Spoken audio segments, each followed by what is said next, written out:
Okay, good evening, everyone. Nice to see Talia and Deborah Hi, again. I sent you the on Zoom. I sent you on WhatsApp the I'm just PDF. printing it. Oh, you're printing it out. Amazing. I'm old school. That's fast.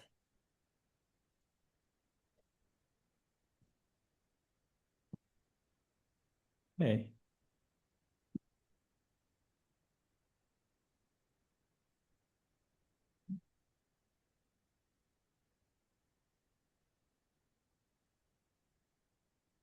Okay. Hello, James.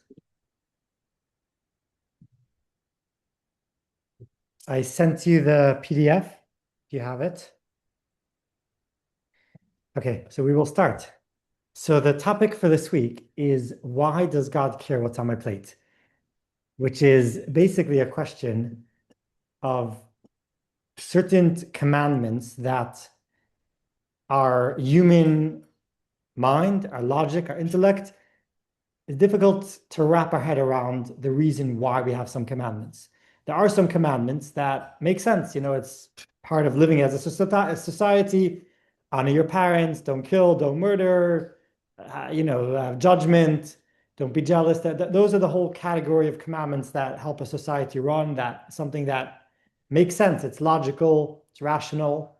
But then we have those commandments that are a bit more difficult to explain why do we do it. Mixing milk and meat, wearing tzitzis, or some of them. Maybe there are reasons, maybe there aren't reasons, but the question is why, why, why do we do them? And why did God give us some commandments that we do understand, some that we don't? We want to on this go a bit deeper into that. Now, actually, from the 613 commandments, they're divided generally into two categories. There's one category in Hebrew, it's called mishpatim. Mishpatim means the judgments. I think that would be the literal translation. Like a mishpat means a judgment. And the mishpatim, that means all the commandments that are between man and another man, the commandments that are logical, that we understand. For example, if you damage, there's a whole parsha. There's actually in the Talmud, there's three tractates that go into all the judiciary laws of damages to another person's property and paying a compensation, and it's very, very logical. So that is one category of commandments called mishpatim. Then we have a second category of commandments, which the reason why we're learning about it now is because this week's parsha that we actually just read yesterday we actually had a double portion, chukat balak, and this category is called chukim. The literal translation chukim is like in English would be translated law, or maybe a more the statutes, but it means the laws, specifically the type of laws that we don't understand the reason for them. Now, the pinnacle of these laws of chukim, of the laws that we don't understand, is from this week's parsha of the law of the red heifer.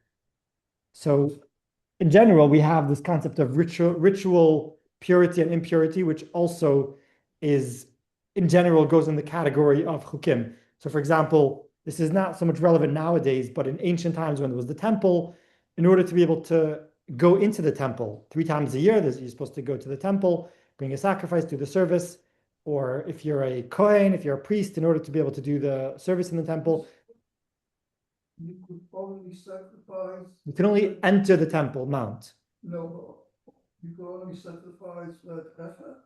No, no, no, no. You can only go into the temple if you are ritually pure. So, for example, if someone touches a dead body, a corpse, they become ritually impure. There's different types of ritual impurity. One of them is called the leprosy, was something. There's different types of ritual impurity, and when a person is ritually impure, they're not allowed to go. So there's different ways to purify. One way is we know the mikvah, dipping in the mikvah. Okay, we're going to get to that soon as well. But specifically, the highest level, or the sort of the most severe ritual impurity is from a corpse, which is actually even nowadays, by the way, a Kohen, someone who's a priest, doesn't go to into a cemetery unless it's for their own relatives, mother, father, sibling, or child. But other than that, a priest wouldn't go into a cemetery, even for a funeral or something, unless there is like a gate or something that separates them, because they don't want to become ritually impure, because maybe Mashiach might come, and if Mashiach comes, they want to be able to do the service in the temple, whereas it would take 7 days. The process of becoming ritually pure from a dead corpse takes 7 days. So this is the story of the red heifer. If someone becomes impure, they need to take a red heifer, which is a very, very rare occasion, because a couple of weeks ago. Wow. The rabbi was examining it with a microphone, was checked. Yeah, so it's very, very strict, the criteria for what it needs to have in order to be considered a para aduma, a red heifer. It has to be 100% red, not even, it can't even have 2 hairs that are black or that are not red. And in addition to that, it has to be completely red. And in addition to that, it can't have ever done work to carry a yoke. And there's different things as well, but it's a very rare thing. And in the whole history, how many were there? Only 9. And it says the 10th one will be when Mashiach comes. When Mashiach will come, he'll do the 10th one, and he will purify basically everyone, because historically we are all ritually impure, because we don't know anymore. Like when you're just walking on the earth, it could be there was like a dead body buried. Not a bug, no, only from a human corpse. But aren't Benvir's guys trying To go on the Temple Mount? to rebuild the temple? To raise para aduma? Could be. But actually, it's interesting. You're touching on a very interesting. Start the temple again. Yeah, well, it's good to have a para aduma if we have one, but it should be ready for if at any moment Mashiach comes, we should have the. So there were certain times in recent years or decades that they found, whether in Israel or in America or other places, an animal that looked like it was a red heifer, but after a lot of examination, not necessarily did it qualify. So definitely it gets headlines in the news, and that's beautiful, but ultimately it's a very rare occasion, and historically there are only 9, and the Rambam Maimonides says that the 10th one will be when Mashiach comes. Now it's actually interesting, you brought up the Temple Mount. Oh, hi, Cyril. So you brought up the Temple Mount. It's a very contentious debate, not from a political standpoint. We don't get into politics here, but from a halachic standpoint, is one allowed to go onto the Temple Mount? The Temple Mount is the place where the temple stood, and because we are all ritually impure, because we don't have the red heifer. So the main consensus of the halachic authorities nowadays, of the main rabbis, is that one should not go onto the Temple Mount. There are some, I would say, a minority of halachic of rabbis who do have some sort of loophole where they explain why it is permissible, and there are some Jews who do go on the Temple Mount. But majority of the mainstream halachic authorities nowadays say that one should not, for that reason. Nothing to do political, simply because until we have the red heifer, we are ritually impure. You can't go onto the Temple Mount. So they're counting the Temple Mount as holy. It's nothing to do with the mosque being there. No, not to do with the mosque. It's because So there is a rule. It says kedusha lo zaza mimkoma, which means that the sanctity, the holiness of the site never leaves, even after the temple was destroyed. But the actual place remains holy, especially that we have the Western Wall, which is still there. But even without that, the very fact that the temple stood there, that place is essentially holy. And the third temple will come and will be rebuilt there. But there's a whole movement that purposely goes up there, and I know what areas. Yes, yeah, exactly. So it's a minority of opinions. They have some reasons, maybe because it's very much debated, the exact spot where the temple stood. There isn't one consensus on that either. Well, Istanbul, Where the Al-Aqsa Mosque is. That's one of. So I thought the issue was not just the whole of the temple, but just the actual location where the Kodesh HaKodeshim was. Yeah, so also there are different opinions where that was, and therefore some people say that they know where it was, right? And some people say we don't know, and therefore we should avoid it. But anyways, this is the law of the Para Aduma, which has a lot of very, again, looking at it from a modern perspective, like back in ancient times, maybe it was a more of a normal thing, like in terms of like sorcery, but like the process of how they did it. You had to take the red heifer, they had to take it outside into the Mount of Olives. They had to burn the entire animal into ashes and then mix it with spring water, take some branches from different types of plants, dip it in the water, and then the person who was ritually impure, they would take it, dip it inside, sprinkle on him on the third day and the seventh day, and then after 7 days he was pure. That he had to go through that process. Then he was able to go into the temple. Now, again, this whole thing doesn't, we don't understand the whole, even the whole concept of why touching a dead body becomes impure. It's not something to do with hygiene or with contamination. It's nothing to do with that. It's purely a ritual concept. When we talk about it, when we do the journey of the soul, Yeah. we say that the dead is not impure, that it's not Tameh. And now we're saying that it is. We talked about the difference in Jewish data. No, you're going into it's very complicated. We're not saying tamei is not a negative. We think of it as a negative connotation. Tamei means bad. It doesn't mean bad. It's ritually impure. It's actually on the contrary. By a dead body, because there is the soul left the body, so there's a vacuum.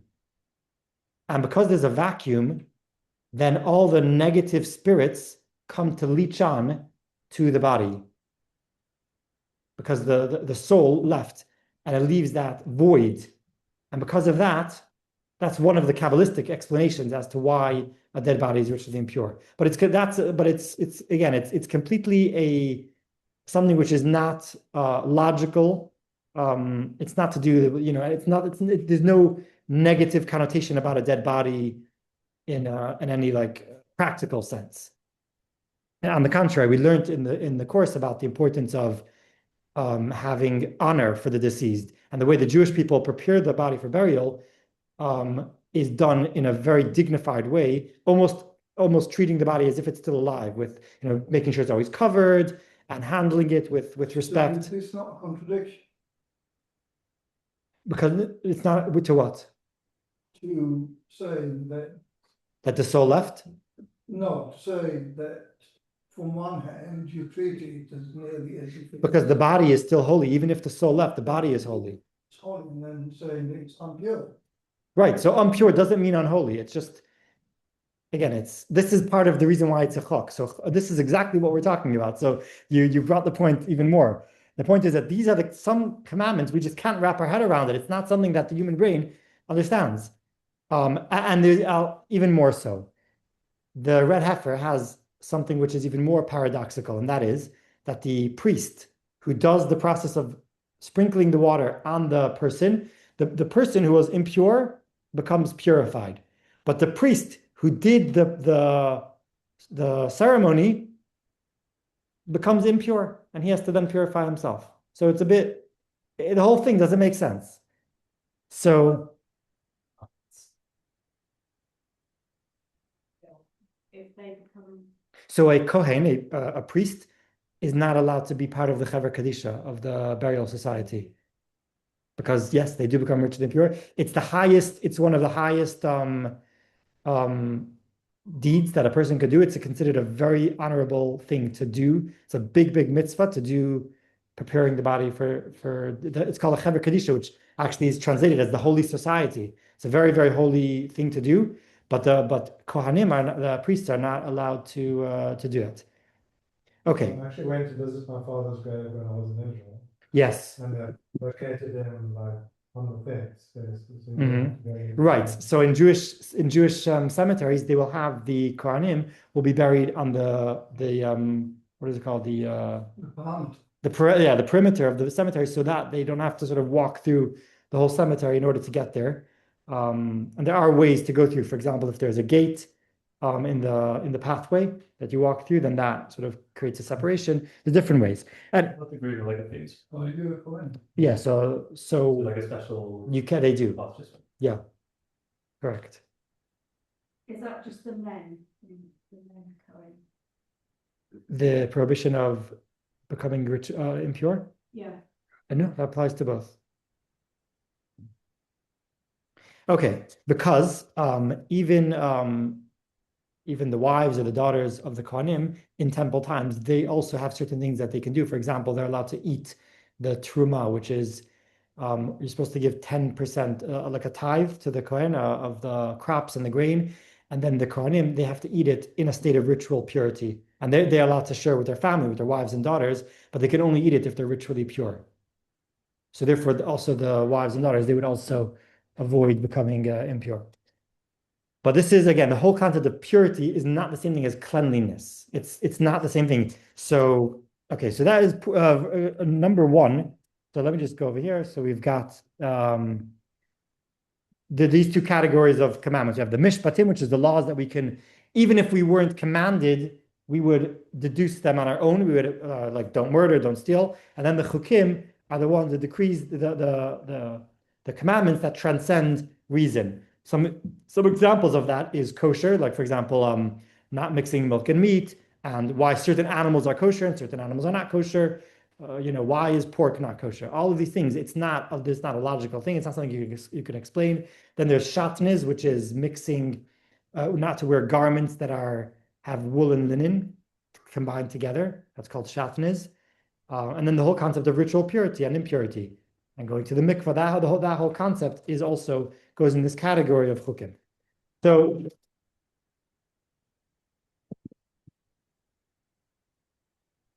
So let's turn to 1.2.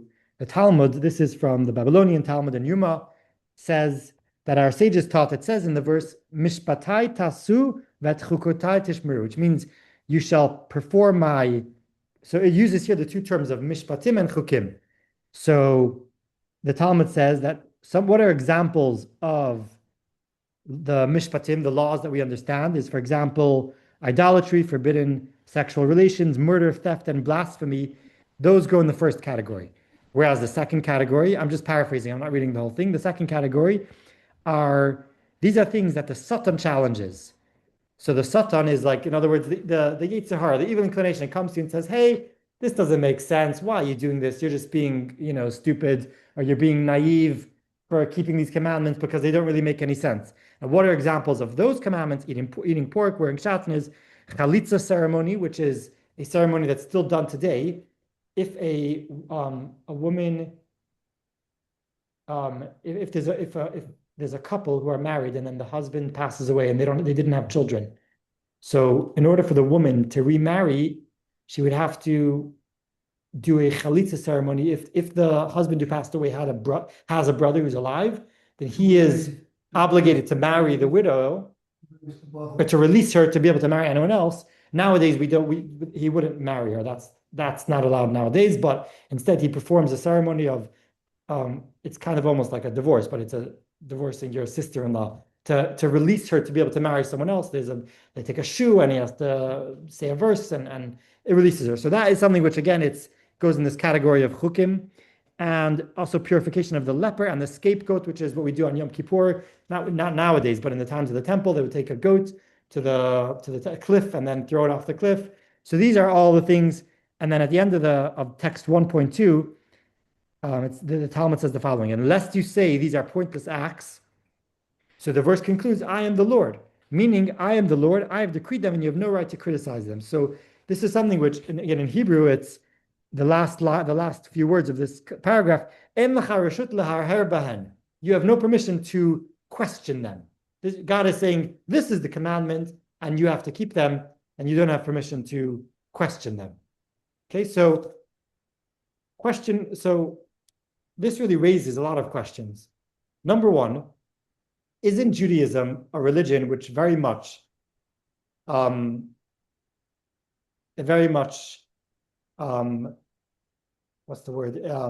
encourages logic? We're the nation of the book.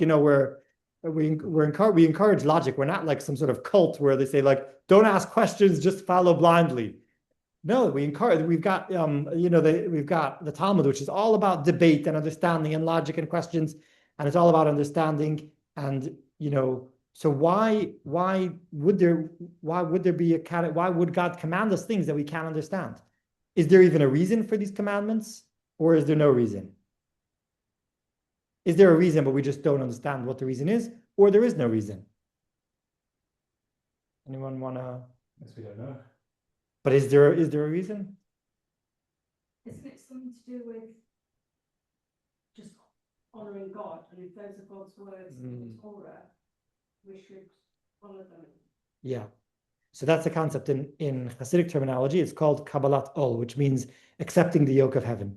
Like what you're saying, just that commitment to do what's right, even if you don't understand it. So it takes a certain humility to have that humility to God, to do what he's saying, even if it's beyond our comprehension. Okay, so we'll get into these ideas. Now, there is a story here in 1.3 where the Rabbi Yochanan ben Zakkai was one of the sages in the times of the destruction of the Second Temple by the Romans. And the Jewish nation were going through a massive cultural shift. And so the story here goes in the Medrash that a Roman idolater came to the rabbi and he said, you guys, reading the story of the red heifer seems like sorcery. The way he describes it, you take a cow, you burn it, you crush it, you take the ashes, sprinkle it, and then the person who touched the corpse all of a sudden becomes pure. Seems like your Torah is all about sorcery. So Rabbi Yochanan answered him. He said, have you ever seen someone that was possessed by a ghost, by an evil spirit? So he said, yeah. So he's like, okay, in your culture, in your beliefs, what do you do when someone is possessed by a ghost or by an evil spirit? So he said, well, we take some roots, we create smoke beneath him, and then we sprinkle waters on the spirit, and the spirit leaves. So Rabbi Yochanan was like, okay, you answered yourself. That's exactly what we're doing, the same thing. So the man the Roman was satisfied, and he left. Then his students were standing there next to him, and they said, Rabbi, this is nonsense. But you told him, that's not the real answer. You're just selling him a boat. What? Tell us, there must be some really highly spiritual explanation as to why we have this commandment of the red heifer. So tell us what it is, because what you told them, that's surely not the right, that's not the real reason why we're doing any of this. So if you go to, I'm just going to read the last part because there's a long paragraph, text 1.3, the last 4 or 5 lines. So he said to them, by your lives, or in Hebrew they said, chayecha, b'chayecha. It's almost like saying, I swear. A corpse does not inherently make a person impure, nor does the water inherently make a person pure. Rather, the Holy One, blessed be he, said, I have engraved a statute, a chukah, and I have enacted a decree, and you have no permission to transgress my decree as it is written. This is the statute of the Torah. So basically he said, really, there is no reason. This is just God's decree. This is what he said, and that is the reason why we do it. So that really poses a big question, because if we're saying that there is no reason for these commandments, what's the problem with that? So let's go to text 1.4. Isabel, would you like to read 1.4? Just that one line? Yeah. Okay. For the mitzvah is a candle and the Torah is a light. So this is from Mishlei Mishlei is written by King Solomon from the Bible. It's Mishlei in English is slipped my mind, not Ecclesiastes, it's Proverbs. Thank you. Mishlei is Proverbs. So this, what? Proverbs. Mishlei. So this is from King Solomon. So he says that the mitzvah is a candle, the Torah is a light. So what does this mean? This means that the Torah is supposed to be a guide for life, or another term we say is the Torah is Torat Chaim, the Torah of life, or Eitz Chaim, the tree of life. And the concept is that the Torah is a guide for life. It's supposed to inspire and direct a person how to live a life of meaning and purpose. And again, the reason for this is because it says in the Zohar that God looked into the Torah as the blueprint to create the world. So the Torah was the blueprint. He looked into the Torah and then he created the world. So if the Torah was the blueprint for the world, then by us learning the Torah, we use that to get insight and guidance and inspiration how to live a proper life. So the problem with this whole thing of the chukim, of the commandments that we don't understand, is if the purpose of Torah is supposed to help us live a meaningful and a purposeful life, how can we do that when we don't understand the reason for the commandments? If you understand the reason, then you can get inspiration and passion, and you can do it with, you can learn something from it. But if you don't understand the reason, then you're just going to do it like a robotic, lifeless act. You're just doing something, you're not connected to it, you don't understand the reason for it, you don't understand how it helps you or what the benefit is. Whereas when you do understand the reason for the commandments, then you can really feel that, you can feel that in your mind, in your heart, and you can really it can really help you live a more meaningful life. So that's the first issue. The first question is, why did God create this whole category of commandments? And the second question is even more so, like we said before, if Judaism is supposed to be a religion where we encourage questions and debate and understanding, ultimately God created our mind in order that we should use it. We should use our intellect and try to understand. So how could he say that there's a whole category of mitzvot that we only do it? Why? Because God said so. And that's it. That's the reason why we do it. So that leads us to actually a whole very interesting topic. And Cyril, I think you'll have touched upon this because you read the Guide to the Perplexed from Maimonides. So he goes very deep into this in the Guide to Perplexed.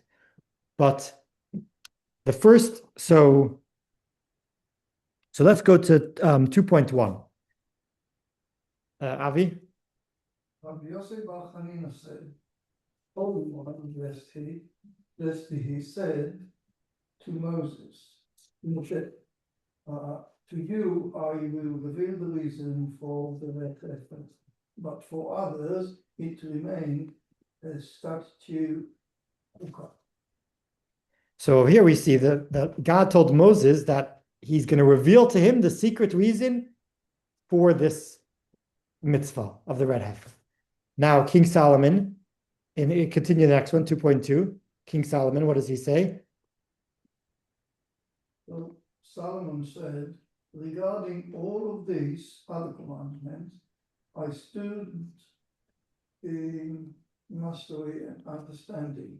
But as for the section of the red heifer, I investigated it, I inquired into it, and I scrutinized it. I said I would come back wise, but it was far from me. So King Solomon, who's known to be the wisest man on earth, he said that all of the commandments,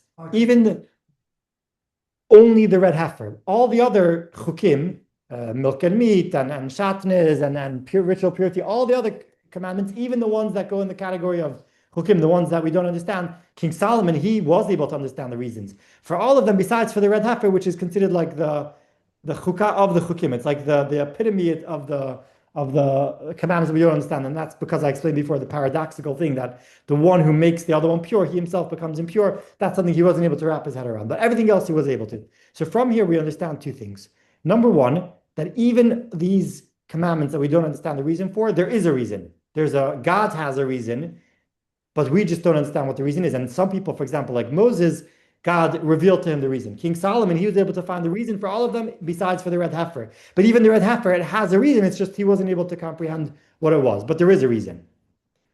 So, and because of that, based on that, Maimonides actually says that a person should try as much as possible to try to figure out and comprehend what the reasons and the rationales are for these commandments, for the chukim, for the ones that we don't understand.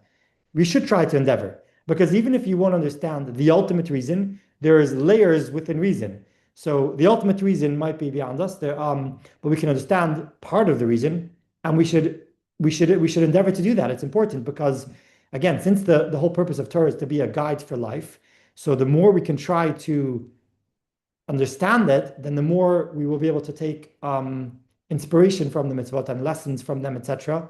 And therefore, many of the big Jewish scholars and philosophers throughout the ages, they've actually discussed this, and they've each tried to come up with different explanations for some of these commandments, which we'll see now.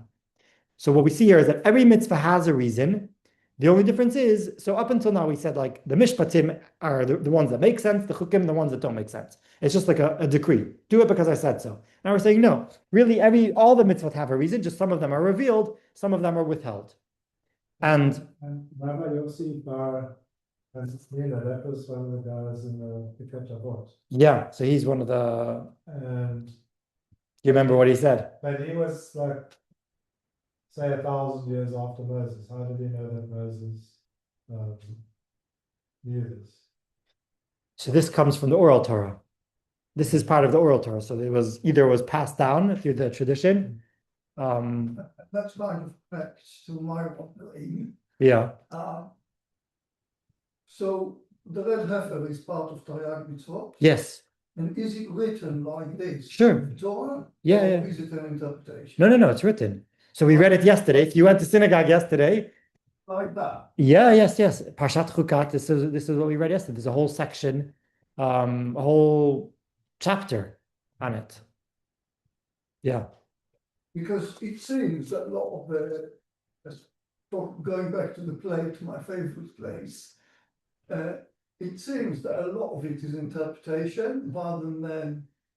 Yeah, so when it's very important to over here, each source has the where the source is from. It's very important to understand the context. What is, there's biblical, there's the written Torah, there's the oral Torah. It's important to really understand. Then there's commentaries, and perhaps maybe after this, maybe it would be superfluous for you because we've already learned it. But we have a whole course exactly on this topic, understanding what is the oral Torah?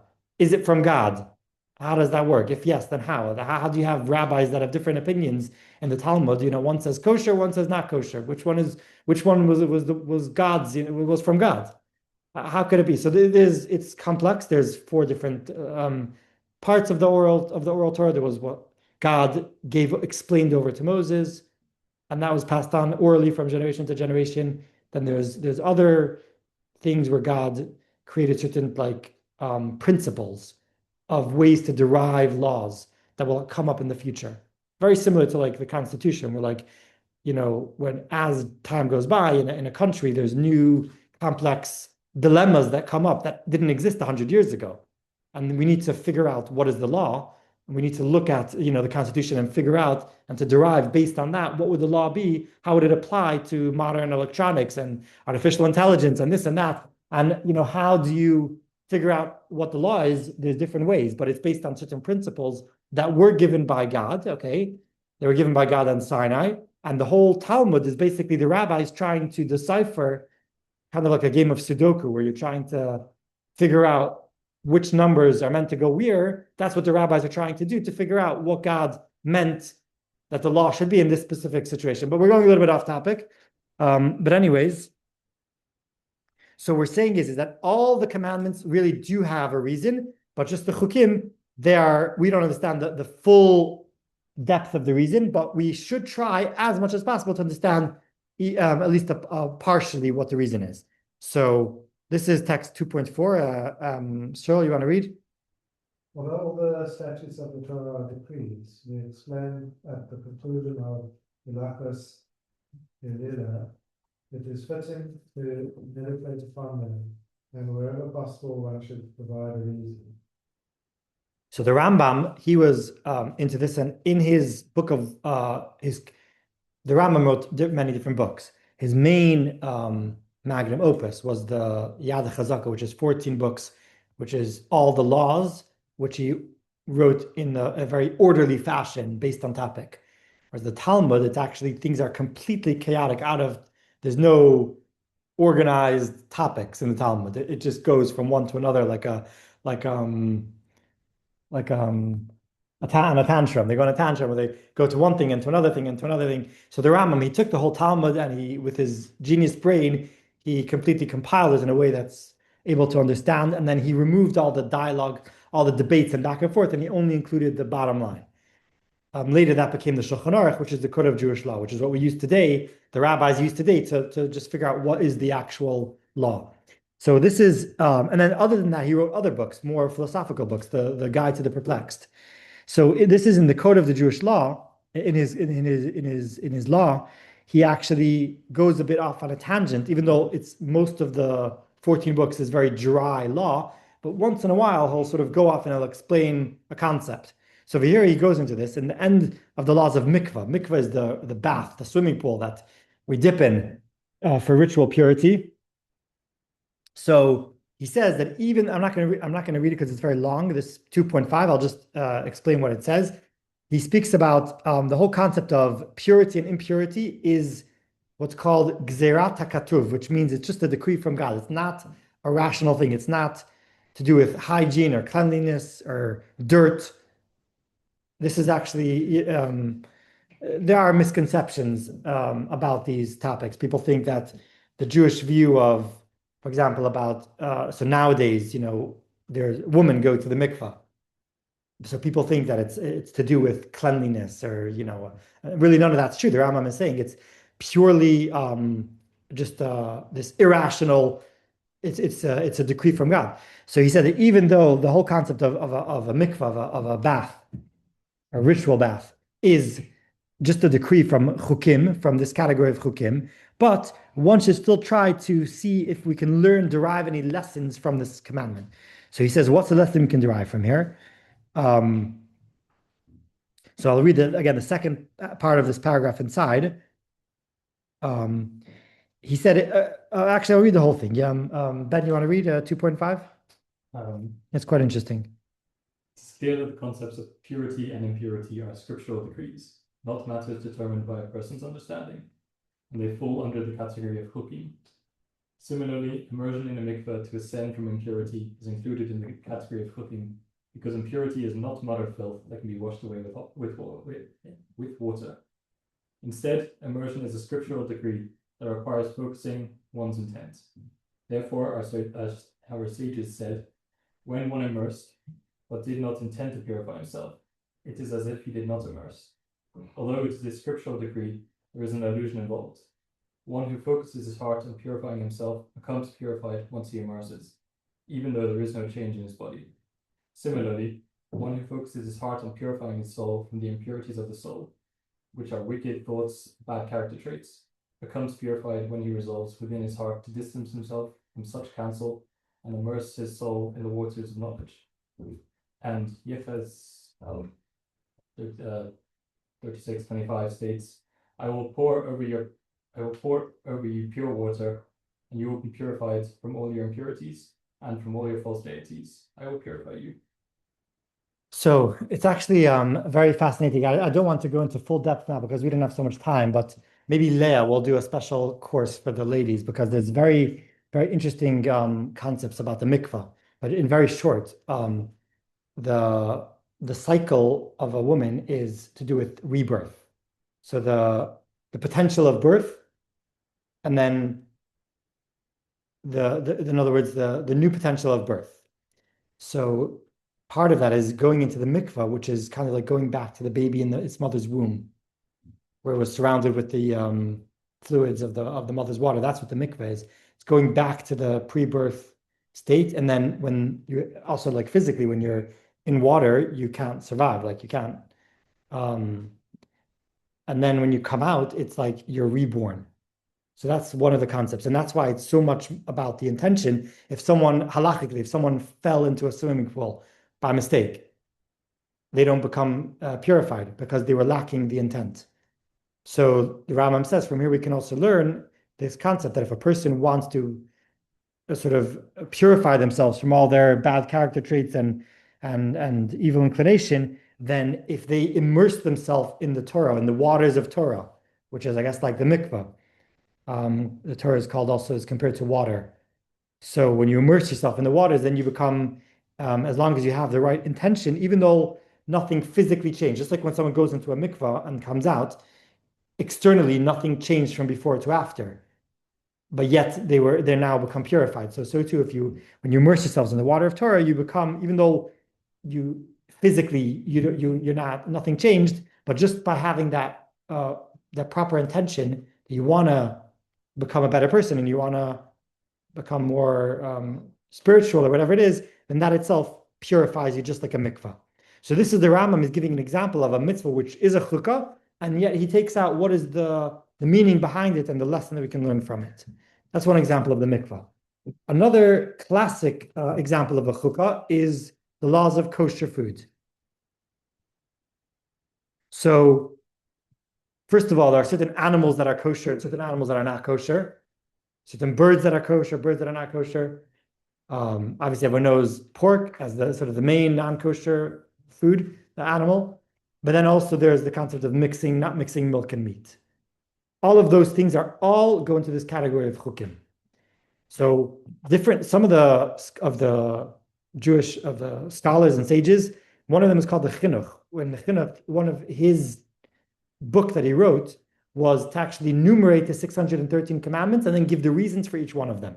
Because if you read, we know that there are 613 commandments, but the Torah doesn't enumerate them like by number 1, 2, 3, 4. You read the Torah, it's just like written as a story, and it has a whole bunch of commandments. But how do you know exactly how to divide the 600? And there are actually different opinions how to divide the 613 commandments. It's not all.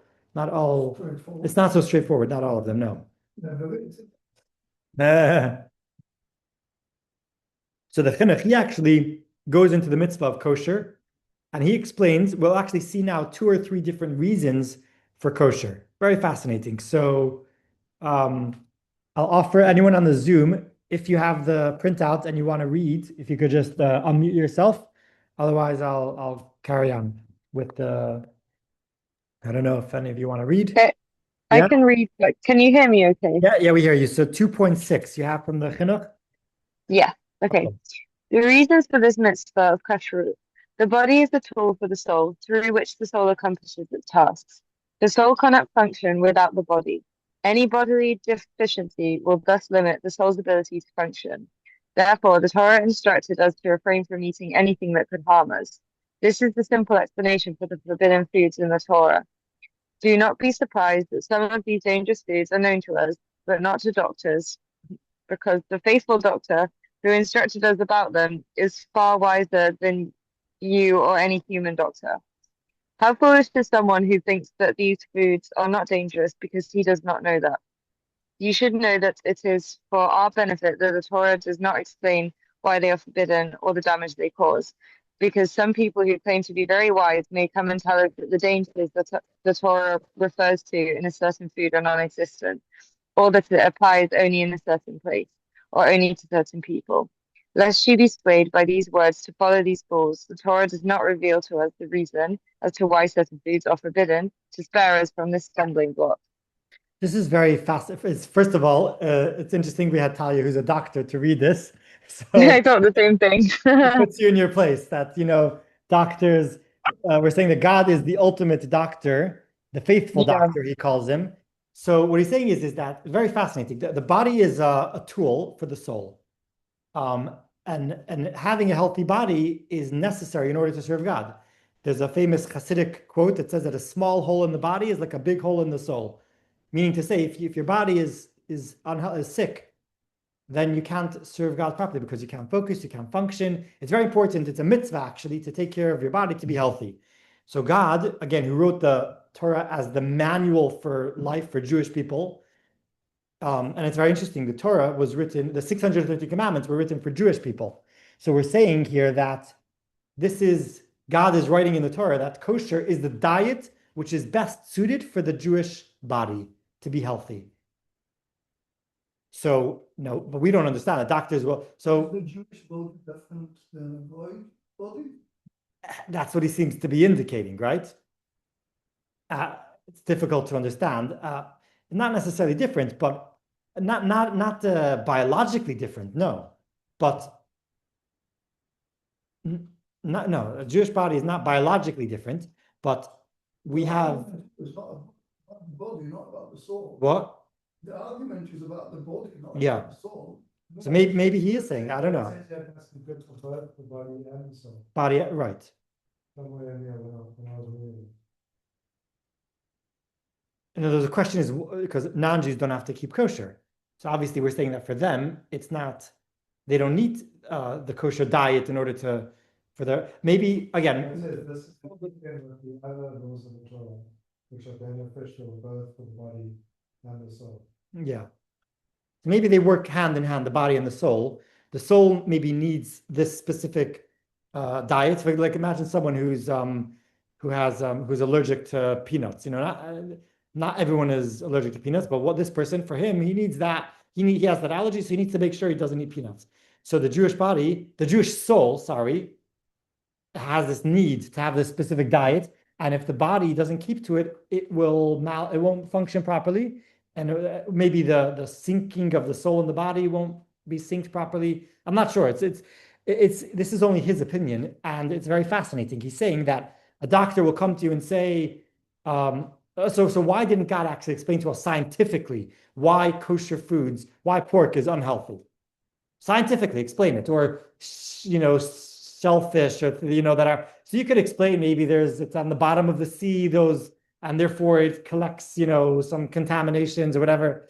But if God were to reveal the reasons why these kosher foods are more beneficial and these are not, then a doctor 1,000 years later will come and say, yeah, well, that was a long time ago, but now things have changed. We're in a different time, or the bodies have evolved and changed, and therefore they're no longer relevant. And in order that shouldn't happen, therefore God said, you know what, I'm not going to tell you the reason, but just trust me because I'm the faithful doctor. So that's what he says, the chinuch. Very fascinating, but it is interesting because ultimately you do see people who eat non-kosher and they live a very long, healthy life, right? So it's difficult to really, comprehend, but that's what he says. But that's one reason. There's other reasons that are given as well. For example, the famous quote, "You are what you eat."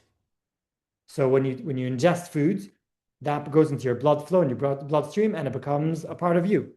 So the Ramban, which is Nachmanides, not to be confused with the Rambam, who is Maimonides, he's Nachmanides. He writes that kosher food has to do more from a spiritual perspective. So anyone else, James or Deborah, would like to volunteer to read something? Or if not, you can just listen in. No, so were you finished? So we're back to Isabel. So number 2.7. Certain animals, birds, and fish. This is in keeping with the other laws of the Torah. It prohibited us from eating certain animals, birds, and fish. This is in keeping with the other laws of the Torah, which are beneficial both for the body and the soul. For all these forbidden foods are known to be foods which are not good for one's health. However, beside this, they can cause damage to the soul. This is why the Torah writes, "They will make you blocked up, nitmatem." Without the letter aleph, which would spell nitmatem, you will become impure. To teach that they block up the heart. An illustration of this point can be found in the list of the non-kosher birds. These are all birds of prey, except for two, and include all the birds of prey in the world. These birds are all cruel. Through consuming their flesh and blood, the soul absorbs the attribute of cruelty. Therefore, it is appropriate that the Jewish people, who are commanded to be merciful and to love one another, be forbidden from these things. So based on this concept of you are what you eat, when animals, the same thing is wild animals. All the kosher animals are tame, cow and sheep. They're more the tamed animals, the farm animals. But the wild animals, so the predators, are all non-kosher. There's no predator animals are kosher. So the reason why he's saying is because when you eat that, then you will inherit the traits of the food that you're eating. So if those animals had that negative traits of being cruel, then by eating it, it becomes a part of your blood, a part of your body. You would inherit those traits of cruelty. And that's also, I'm just looking now, I'm realizing that it's late. There's so much more to learn. So that I'm gonna go a little bit quicker, but that's also the reason why we don't mix milk and meat. So the source in the Bible about not mixing milk and meat, it says don't cook a kid in its mother's milk.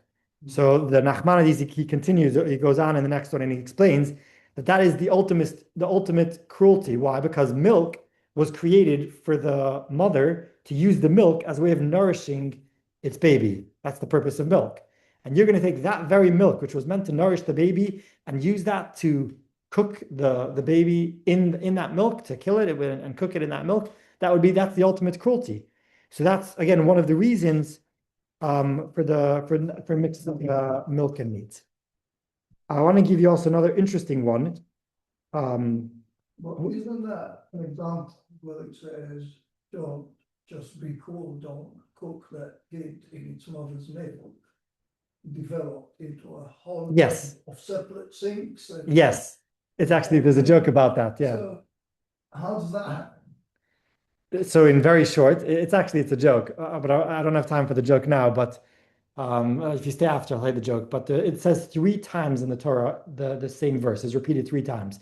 Everything in the Torah is very, very punctual. Why does it repeat 3 times? Don't cook a kid in its mother's milk. So the Talmud says 3 times. One of them is to say you're not allowed to cook. One is to say you're not allowed to eat, and one is to say you're not allowed to benefit.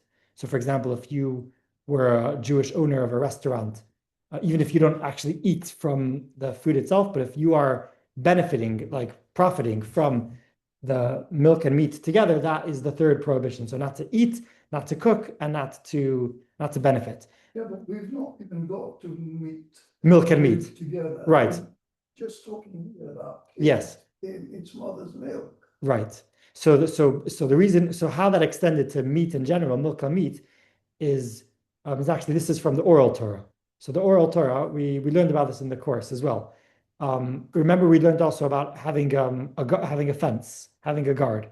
So it says in the Talmud that chicken is considered meat as well, because people call it meat. In Hebrew, it's called even basar of, which is like the meat of a chicken. So people, if we say that you're allowed to have other meat with milk, but not only a kid in its mother's milk, people will come to ultimately become confused, and they will think that maybe it applies to basically,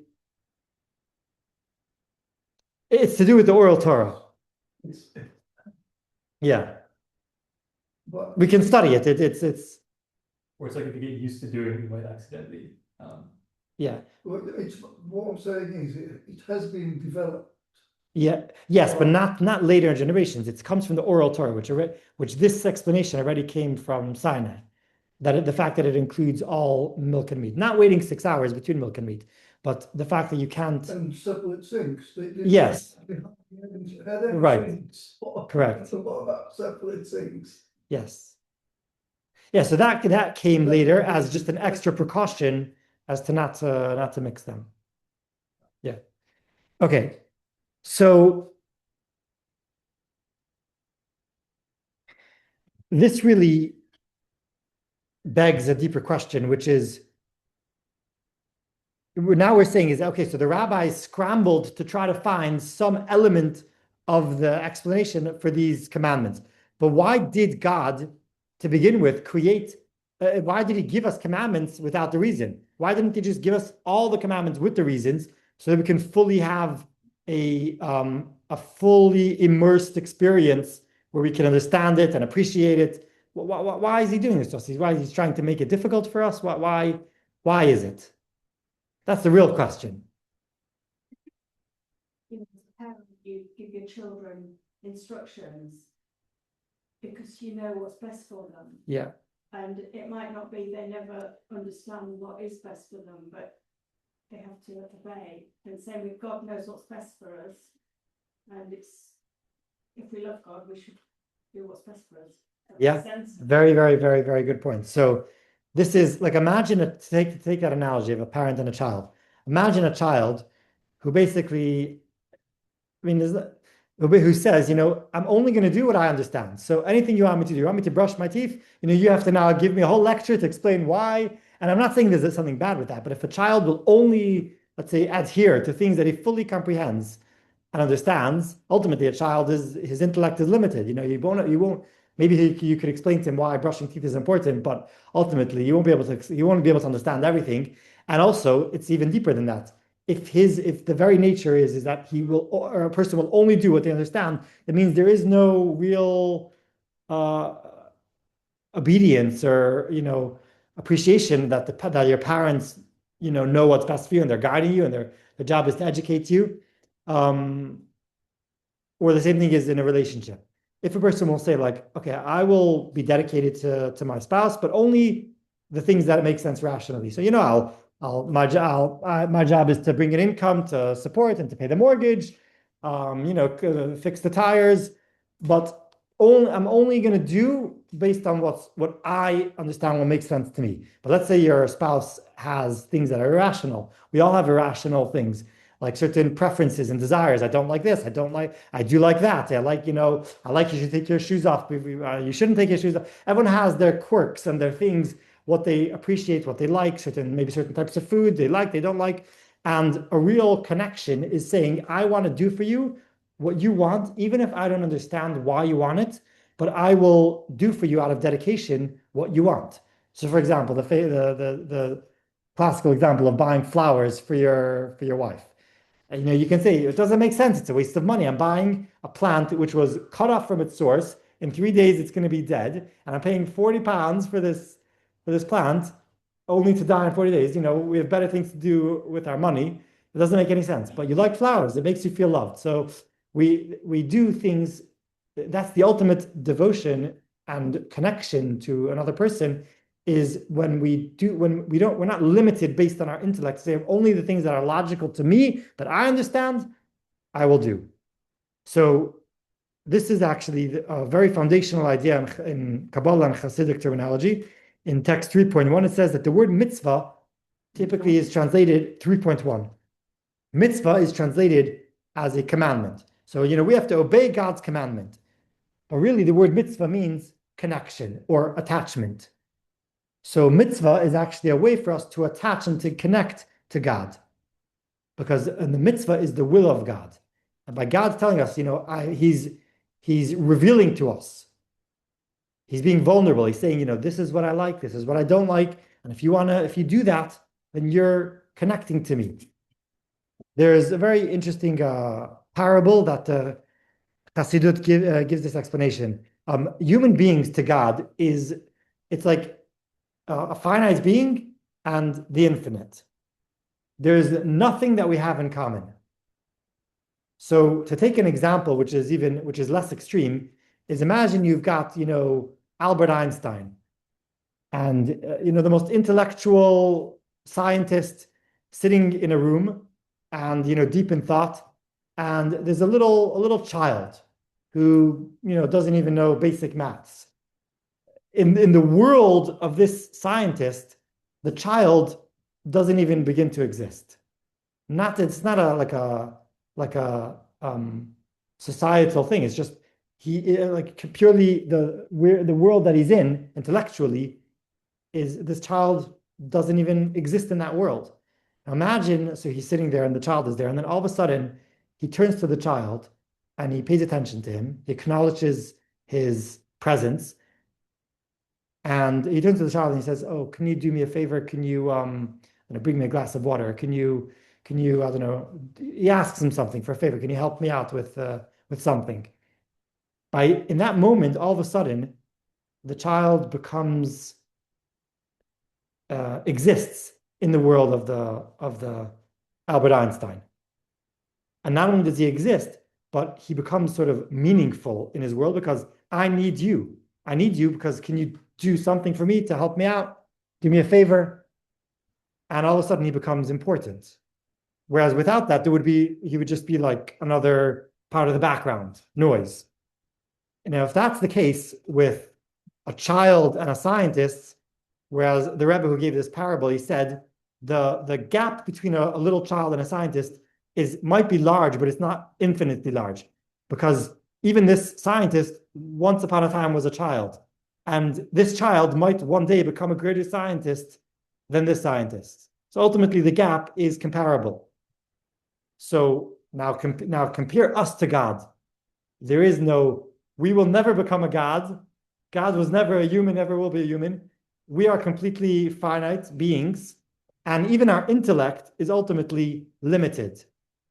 The smartest person even his intellect is limited. Science is always figuring out that it didn't know things that that whatever, that it's always changing and evolving because ultimately the knowledge of science is limited by nature. So the whole concept of commandments is not God doing it for himself because he needs us to do X, Y, and Z. It's actually a favor for us because he's giving us a tool, a way that we can have a relationship with him, that we can connect with him. Without the commandments, without the mitzvahs, there's us and there's God. And human beings, we're seeking something spiritual. We're seeking to have meaning in life, something more greater than us. But there would be no way to achieve that if not for the commandments. The commandments is that link that can link us to God. God is saying, I'm telling you that this is my desire. My desire is this, and that, and the other. And when you do it, all of a sudden, we are now connecting. That's why the word mitzvah is attachment. All of a sudden, we become attached and connected to God. That's the reason why God created a whole category of mitzvot that he didn't reveal to us the reason. Because if we had the reasons for all of them, then there is this sort of facade where it can appear to us that everything we're doing is only because because it's logical. For example, let's say the commandments of like, don't steal, don't murder, and all those types of commandments. If we do them, it's unclear, are we doing them because God commanded us to do them? Or are we doing them just because that's what I think myself is the right thing to do, but it has nothing to do with God? It's not necessarily clear. It could be one or the other. So if all the commandments were of that sort, then we wouldn't necessarily have that connection to God. It could be that I'm just doing them for myself because I think it's the moral thing to do. Whereas God is saying that's not the ultimate level of mitzvot. The ultimate level of mitzvot is that you're able to, as a human being where intellect is our highest faculty, but ultimately we can understand that even our intellect is limited, and the ultimate experience of a human being is to be able to transcend even our intellect. And we do that that's demonstrated mostly by the commandments that we don't understand. So to put in other words, the world is divided into different categories. So for example, it's called in Hebrew, domem tzomech chai medaber. Domem is inanimate. So the inanimate objects like earth and water and salt, things that don't have any living, things that don't grow. So that is the lowest category called inanimate objects. Then you have tzomech, which is the plant, vegetation, things that grow. Then you have chai, which is animals that live and they have instincts and they can move around. But they don't have intellect like human being. Animals, they have instincts, but they don't go to university, and get a PhD. And then you have human beings, which what makes us unique is our intellect. Now, the way the world was created was to be created as a ladder, which means that each of these 4 levels, the ultimate purpose is for it to be elevated to the higher level. So, for example, the earth is absorbed into the plant. By doing that, the earth is then fulfilled its purpose because it was elevated from the level of earth to the level of plant. Then the animal eats the plant, and then the plant is elevated to the level of animal. Human beings, we get sustenance from animal and plants. So then that elevates, unless you're vegetarian, which is perfectly fine. But though if you're not vegetarian, then when you eat it in the right way, then you elevate both the plant and the animal level to the human level. Is being vegetarian okay? Yeah. It's okay to be vegetarian, but it's not immoral to not be vegetarian. Is that what I'm saying? So it all depends. There's true in both sides because it all depends what's the purpose of why we're eating, let's say, meat. If it's being eaten in a very indulgent way, then maybe the vegetarians are better off because if you're not really, based on what I just explained, the whole purpose is for the animal to be elevated to the human. But if you eat it in a very indulgent way, then really instead of the animal being elevated to the human is actually being degraded to the level of the animal. So that's why some people have a custom to only eat meat on Shabbos as a special thing. Some people don't, whatever. But it's an interesting topic. The big question is, okay, so each one of these levels, purpose is to go up the ladder to the level higher. But human beings, what's our purpose? How do we elevate ourselves? How do we transcend ourselves? And the answer is through transcending logic. The ultimate intellect is to understand that intellect is limited. And therefore the smartest person knows that everything that he knows is not everything, that there is beyond, there's transcendence, there is what's beyond logic. King Solomon, the wisest man on earth, said, I've tried to understand everything, but it's far from me. I can't understand everything. There's either the red heifer, the heifer, I can't understand. So that is the ultimate spiritual experience of a human being, is to be able to say that, yes, God gave me my brain and I'm supposed to use it. And that's why all the sages say that try to, as much as possible, to understand the rationales and the reasons, even for the chukim, for these commandments. But ultimately, we don't understand all of them. Why? Because, like, this is what, Isabel, what you were saying, is that there is this sort of this discipline of saying, I am doing something as devotion for God. I am doing something that, even though I don't understand it, but I know that this is God's will, and I'm able to transcend my own ego, my own logic, my own intellect, and say, I'm doing this because that's what God communicated in the Torah, that that's what he wants me to do. And by doing that, we have that real attachment and real connection with God. If there was given a reason for everything, eventually someone would find the opposite of that reason and then say, well, we don't have to do it then because that reason doesn't make sense. Just mean how people always, Yes. like they say, oh, why is it 20 miles an hour speed limit on this road? It makes no sense. I'm going to break that law. So it's, you just have to accept that that's what we're told. An example of that comes to mind is Shabbos being the day of rest. So the question is, well, how do you keep the Shabbos properly? Well, there's laws. You can't do this. You can't drive. So a person can say, well, if it's really all about rest, well, for me, driving is more restful than having to walk an hour in the heat. And logically, that really makes sense. It does make sense. But here comes this idea of devotion to God, saying, you know what? Even if it doesn't make sense to me, but God is saying this is the rest that He desires. Or to say, to give an example of, in a relationship where, a woman, I think I said this joke before once, but a woman says to her husband, can you please go to the store and buy me a dozen eggs? And he says, yeah, I'm a good husband. I'm going to do what my wife wants. I'm devoted to her. I love her. She goes to the store and he sees they sell in the front entrance flowers. He takes a flowers. He comes back. He's like, I love you so much. Here's your flowers. She's like, excuse me, with all the, thank you for the flowers, but I asked you for eggs. She's like, well, I wanted to give you flowers. I didn't want to give you eggs. For me, eggs is not romantic. So it's not true love. The question is, are you giving it the flowers because you want to give it or because that's what they want? True love, do you know in Hebrew the word love? Do you know what the word in Hebrew it's ahava? You know what the word ahava means in Hebrew? It comes from the word have, which means to give. Love is not taking, it's giving. It's an Aramaic word, have, it means to give. So ahava means to give. Love, true loving is giving of yourself to the other. It's not taking love, it's giving love. So same thing is God is saying, I want you to do this. And we don't know, I don't understand. To me, it doesn't make any sense. I would like to do it a different way. So we're not saying that we have to be perfect. None of us are perfect, including myself. None of us do everything exactly perfectly as it's meant to be. But at least we understand this concept and we can hopefully appreciate a little bit that even things that we don't understand rationally, but if we know that's what God wants, then we can overcome our ego and we can now appreciate that by doing this, we're actually able to transcend ourselves, which is really the highest level of actualization, is to be able to transcend ourselves. And this is one of the ways to do it, is by doing what God wants, specifically the commandments that we don't understand. And that's why He made it that way, that some of them we understand and some of them we don't understand, because there's a benefit in each.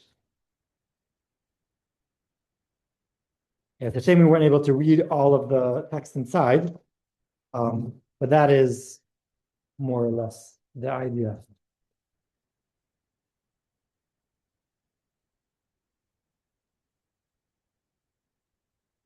Any questions or thoughts? The interesting thing that I have found this week is, there's a red heifer society. Okay, no, I didn't know. So they're hunting for the red heifer. Yeah. And apparently there was a red heifer that was born in Israel. Oh, yes. You mentioned, right? I think it was before you came in, yeah? And apparently it was bred with a black-haired cow and a Jersey cow or something. Okay. And it became a red heifer. but they put a stamp through its ear by mistake. Oh no. Well, listen, as much as they try, it says the 10th one will be when Mashiach comes. So So, but the whole, No, I mean, they're trying to, I don't know. Where is the kind of emunah there is for this group, but they definitely actively trying to produce yeah. a red heifer. Yeah, it's okay to produce it, but we won't actually use it until Mashiach comes. So No, so They're not- my understanding is that they're trying to produce it to enable them to rebuild the temple. To pull down the mosque and to rebuild the temple. only Mashiach will do that. Not according to Benford. I don't know. I don't know, but there's nothing wrong actually to try to find the red heifer and to have it prepared, because then when Mashiach comes, we'll have what we need. Going up Yes. to the temple. Yeah. I know It that. does though. Yeah. And praying in there and anything and everything, even though the traditional Judaism say that it's not allowed. Yeah. but the interesting point that I wanted to say is the red heifer came about despite not being allowed from the gene splicing rules. Like you can't get like something that's a black cow or a red cow to give you a pure red cow. It's like an anomaly, Right. which I find quite interesting because the red heifer is an anomaly, Right. spiritually. Interesting. So that was very interesting. They wouldn't have known the genetics of those Mm. things. So the tag made it impure. Now they're still kind of now wanting to see if it was tagged enough that there is a blemish or not. And, I haven't heard any story. Yeah. Anyone from the Zoom have anything they want to ask or reflect? Otherwise, I think we've overdone our time. It's very nice to see all of you. Nice to see you, James and Talia and Deborah. Thank you. It was really interesting. You're welcome. There's just one thing I forgot to mention before. We're explaining the reasons for the commandments that we don't understand. So one of them is shatnez, not mixing wool and linen. Very interesting. There's a few different reasons given for them. Is it just wool? Yeah, just wool and linen. Only wool and linen. And only in the same garment, not like. Only in the same garment. Correct. Yeah, only in the same garment. cloth? So one of the reasons given is because the first murder happened between Cain and Abel. And what was the rift between them? So there was the farmer and One was the farmer, and so he brought as sacrifice an animal, which is represented by wool, and the other one was just brought crops, which is represented by the linen. And there was the jealousy between them, which led to the murder. So therefore, we don't want to sort of reenact that first murder of mixing in these two energies. And it's also to do with explaining what I said before, that there's the four categories of water, plant, animal, and human. So also spiritually, there's each of these levels have different energy frequencies, apparently. And by mixing wool and linen, it's mixed two sort of energies that sort of clash with one another. I'm not a sort of energetic. what I'm saying is it okay then to mix wool and cotton? Yeah, yes. Only wool and linen specifically. Yeah. Which goes into there. You don't have to understand. Yeah. If you choose not to understand. Right. So no, so I was explaining some of the reasons for them, but actually this is something which we do even nowadays. James, you're asking a question? Yeah, so when you say mixing, do you mean woven together, or for instance, a wool jacket and then a linen shirt? That's fine. If it's two separate garments, like a jacket and a shirt, it's fine. Woven together in the same jacket. So sometimes if you buy a suit that's like a wool suit, sometimes they will make the collar, they will put in some linen in the collar, maybe to make it like thicker or something, or the other way around. So there are nowadays like shatnez experts where they have like a machine where if you buy a suit that is possible that it has wool and linen together, you bring it to them, they'll just check it for you, and then they'll put a tag on it to say that it's certified kosher, that it's non-shatnez. So it doesn't happen often, but if you buy something specifically that's wool or linen and there's a high chance that there would be the other one mixed in it, sometimes you could just look at the label, see what materials are used, but sometimes there could be a few threads of the other one. I've heard it has to do with the color. Sometimes they mix in.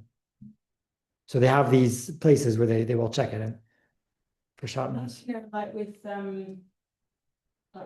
food, you wouldn't have something that had been prepared in a non-kosher kitchen. How do you know that a wool suit hasn't been made on the same machinery as? That's something okay. linen? Yeah, That's allowed. yes. If you accidentally get some threads. yeah, a thread. Well, if it's not woven into it, then it's fine. Oh, Yeah. Yeah. I think they said you can have like a linen t-shirt and a wool tzitzis, and it's actually okay if you. Yeah, sure, because it's two separate garments. Or even if they're weaved together, they said. So to speak. Yeah, yeah, So tzitzit- furry one is more. Yes. Higher than.